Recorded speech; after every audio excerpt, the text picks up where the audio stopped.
உலகெங்கிலும் இருந்து இந்த நிகழ்வை பார்த்து கொண்டிருக்கின்ற சன் தொலைக்காட்சி நேயர்களுக்கு அன்பின் வணக்கம்.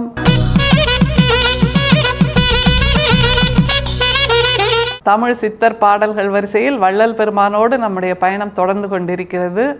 இன்றைக்கு அவருடைய உரைநடையிலிருந்து ஒரு பத்தி, அருள் நெறி அப்படிங்கிற பகுதியில் மிகவும் கண் திறப்பது போல் ஒரு வாக்கியத்தை நமக்கு வள்ளல் பெருமான் கொடுக்கிறார். கண் திறக்கிறது அப்படின்னா ஞான கண்ணை திறப்பது. ஏன்னா நம்ம எல்லாருமே அப்படியே கொடுக்கப்பட்ட அந்த புராணங்கள், கொடுக்கப்பட்ட அந்த கதைகள், கொடுக்கப்பட்ட அந்த சம்பவங்கள், இது எல்லாத்தையும் உள்ளங்கையில் ஏந்தி வச்சுக்கிட்டு இதுதான் உண்மையோ அப்படின்ற நினைப்பே இல்லாமல் இதுதான் உண்மை அப்படிங்கிற ஒரு சிந்தனையோடு நகர்ந்துட்டுருக்கோம்ல, அதை இல்லாமல் ஆக்குவது மாதிரி வள்ளல் பெருமான் நமக்கு இந்த உரைநடையை கொடுக்குறார். அருள் நெறி அப்படிங்கிற பகுதியில் முதல்ல அவரோட வித்தியாசமான தமிழை நாம் கொண்டாடலாம். எவ்வளவு அழகான ஒரு தமிழ், பழந்தமிழ், இப்படிப்பட்ட வார்த்தைகள்லாம் தமிழில் இருக்கா அப்படிங்கிற ஒரு வியப்பு தான் நமக்கு மேலோங்குது. அப்படிப்பட்ட தமிழ் வார்த்தைகளை கண்டெடுத்து நாம் அனுபவிப்பதை போல் நமக்கு அள்ளி அள்ளி கொடுக்கிறார் நம்முடைய வள்ளல் பெருமான். அப்படின்னா வள்ளல் பெருமானே ஒரு அமுத சுரபியாக இருக்கிறார் அப்படிங்கிறதான உண்மை. அப்படிப்பட்ட ஒரு அமுத சுரபியிலிருந்து ஒரு துளியை இப்போது நாம் அனுபவிக்கலாம். அருள் நெறி என்கின்ற அந்த பகுதியிலிருந்து வள்ளல் பெருமானுடைய உரைநடை பார்க்கலாமா? வேதாந்திகள் பாவம் முதலிய கர்மங்களும் புண்ணியம் முதலிய ஏதுக்களும் நமக்கில்லை, நாம் சர்வ சாட்சி என்கிறார்களே, அதென்ன? தேக வாசனை, இந்திரிய வாசனை, கரண வாசனை, பிராணவாயுவின் சேர்க்கையில் உண்டாகும் வேறுபாடு முதலிய நன்மைகளில் சலிப்பற்று, ஆகாரம், நித்திரை, பயம் முதலியவைகளில் தாம் சலித்தும் சோர்ந்தும் திடுக்கிட்டும் இல்லாமல் நிவாத தீபம் போல் விளங்கும் ஜீவன் முத்தர்கள் சமூகத்தில் பாவ கிருத்தியங்கள் நடவா, புண்ணியங்களும் பிரயோஜனம் பற்றி செய்யார்கள், பொன்னும் ஓடும் சரியாக காண்பார். அத்தன்மையுடைய நித்திய முத்த சுத்த ஞான தேக சித்தர்கட்கு பாவ புண்ணியம் இல்லை என்று அவர்கள் சொல்ல வேண்டியதில்லை, நமக்கே தெரியும். நிவாத தீபம், கிருத்தியங்கள், இப்படியான வார்த்தைகளை எல்லாம் நமக்கு வள்ளல் பெருமான் கொடுக்கிறார். அதாவது எனக்கு எப்படிப்பட்ட நிலையை நாம் உணர வேண்டும் அப்படிங்கிறது தான் இதில் வள்ளல் பெருமான் சொல்லித்தரார். ஏன்னா நமக்கு காலம் காலமாக பாவம் புண்ணியம் இதெல்லாம் சொல்லப்பட்டு அச்சுறுத்தப்பட்டு கொண்டே இருக்கிறோம் இல்லையா? இது போன ஜென்மத்தில் நீ பண்ண பாவத்தோட கர்ம வினை, போன ஜென்மத்தில் நீ என்ன தப்பு பண்ணியோ இந்த ஜென்மத்தில் இப்படி இருக்க, உனக்கு போன ஜென்மத்தில் உண்டான பிரச்சனையோட தொடர்ச்சி இது, அதுக்கு நீ பரிகாரம் இப்படி போய் பண்ணணும் அப்படி போய் பண்ணணும் என்பதாக நம்மை முற்பிறவியை சொல்லி சொல்லியே அச்சுறுத்துகின்ற அந்த நிலை இருக்கு இல்லையா, அது எதுவுமே சரியில்லை அப்படிங்கிறத தெளிவாக சொல்கிறார். கொஞ்சம் உட்கார்ந்து யோசித்து பார்த்தா இதில் இருக்கின்ற உண்மை நமக்கு புரியும். அப்படின்னா இந்த பிறவியில் நாம் என்ன செய்ய வேண்டும்? இது ஒரு பிறவி, இப்போது இருக்கிறோம் இல்லையா, இப்போ மூச்சு விட்டுட்ருக்கோம்ல, இது ஒன்று தான் நிஜம் அப்படிங்கிறத புரிய வைக்கின்ற ஒரு பத்தி தான் வள்ளல் பெருமானுடைய இந்த அருள் நெறி என்கின்ற பத்தி. அதில் மிக முக்கியமாக அவர் சொல்லுகின்ற கருத்து ஒன்று உண்டு. 2 வார்த்தைகளை புதுசாக கொடுத்துருக்காருல, அதற்கு என்ன அர்த்தம் அப்படிங்கிறதையும் பார்க்கலாம். அதன் மூலமாக என்ன சொல்ல வருகிறார் நம்முடைய வள்ளல் பெருமான் அதையும் பார்க்கலாம். பாவம் முதலிய கர்மங்களும் புண்ணியம் முதலிய ஏதுக்களும் நமக்கில்லை, நாம் சர்வ சாட்சி என்கிறார்களே, அது என்ன? வேதாந்திகள் இப்படி சொல்கிறாங்கல்ல, பாவம் முதலிய அந்த புண்ணியங்கள், பாவம் புண்ணியம் இந்த கர்மங்கள் எல்லாம் நமக்கு கிடையாது அப்படின்னு சொல்கிறாங்களே, அப்படின்னா என்ன அப்படின்னு கேட்குறார். நமக்கு இந்த கேள்வி வரணுமா இல்லையா? ஆனால் நம்ம யாரும் சிந்திக்கிறது இல்லை, கேள்வியும் கேட்டுக்கிறது இல்லை, கொடுக்கப்படுறதை அப்படியே ஏற்றுக்கிறோம் கேள்வி கேட்காமல். ஆனால் சித்தர்களுடைய சிறப்பு என்ன என்றால், கேள்வி கேளுங்கள், உங்களுடைய அறிவை கொண்டு நீங்கள் சிந்தியுங்கள் என்று சொல்லி தருகிறார். வள்ளல் பெருமானும் அதைத்தான் கேட்குறாரு. தேக வாசனை, இந்திரிய வாசனை, கரண வாசனை, பிராணவாயுவின் செயற்கையில் உண்டாகும் வேறுபாடு முதலிய நன்மைகளில் சலிப்பற்று, அது என்னது?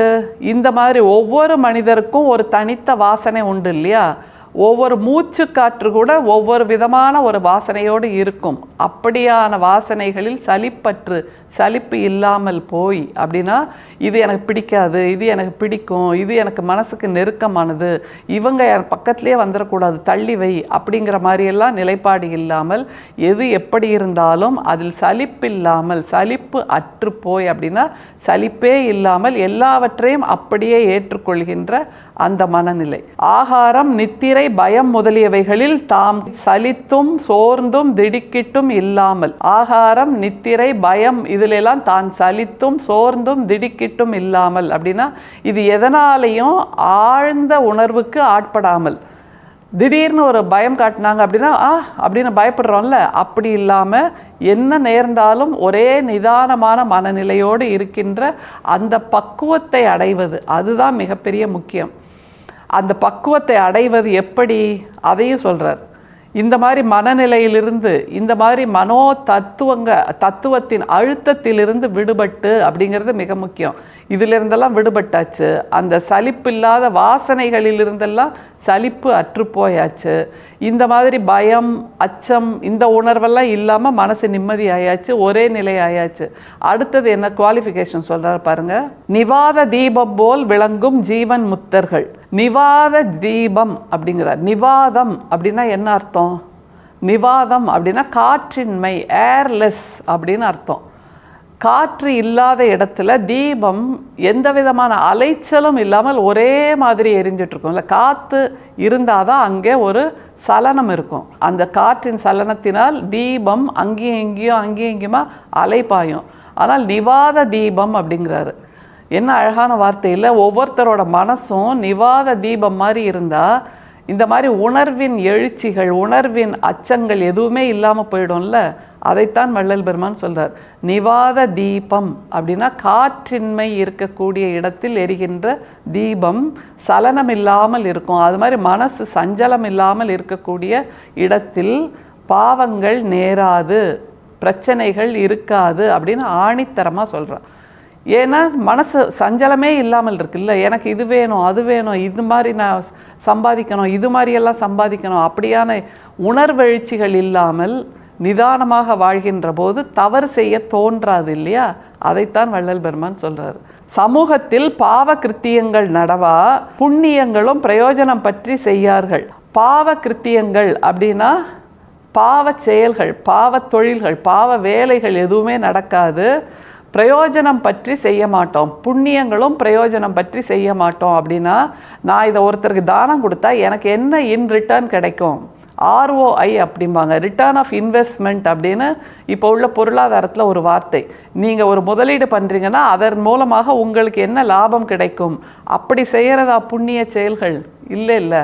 நம்ம ஒருத்தருக்கு தானம் கொடுக்கணும்னா தானம் கொடுக்கணும்.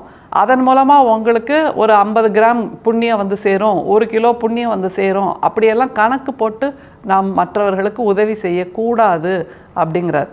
எப்படி நிறைவு செய்கிறார் பாருங்க. பொன்னும் ஓடும் சரியாக காண்பார்கள், அத்தன்மையுடைய நித்திய முத்த சுத்த ஞான தேக சித்தர்களுக்கு பாவ புண்ணியம் இல்லை என்று அவர்கள் சொல்ல வேண்டியதில்லை, நமக்கே தெரியும். பொன்னும் ஓடும் ஒரே சமமாக காண்பார்கள். தங்கம் இது அப்படின்னு சொன்னால் அதனால் மனசு ஜொலிக்கிறது, இது வெறும் மண் ஓடுங்க அப்படின்னா மனசு சுருங்கிறது. இதெல்லாம் எதுவுமே இல்லாமல் எல்லாவற்றையும் ஒரே கோணத்தில் பார்க்கின்ற மனசு வாய்த்து விட்டால் அங்கே பாவ காரியங்கள் நடக்காது. எல்லாமே சிறப்பானதாக இருக்கும்போது அதனால் புண்ணியம் என்பது இல்லை, எல்லாமே சிறப்பாக நடக்குது. அப்போ எல்லாருக்குமே நல்லது தான் நடக்கும். அப்படிங்கும்போது அதுதான் உண்மையான ஜீவ முத்தர்கள். அப்படித்தான் சன்மார்க்கிகள் இருக்க வேண்டும் என்று வள்ளல் பெருமான் சொல்கிறார் அருள் நெறி என்கின்ற இந்த பத்தியில். நிவாத தீபம், கிருத்தியம், இந்த 2 புது வார்த்தையை நமக்கு வள்ளல் பெருமான் சொல்லி கொடுத்திருக்கிறார். அவர் இந்த வார்த்தையை மட்டும் சொல்லிக் கொடுக்கல, வாழ்க்கையவே நமக்கு புதிதாக சொல்லிக் கொடுக்கிறார் என்பதுதான் அவருடைய படைப்புகளிலிருந்து, அவருடைய சிந்தனையிலிருந்து நாம் கற்றுக்கொள்வது. மீண்டும் சந்திப்போம். நன்றி, வணக்கம்.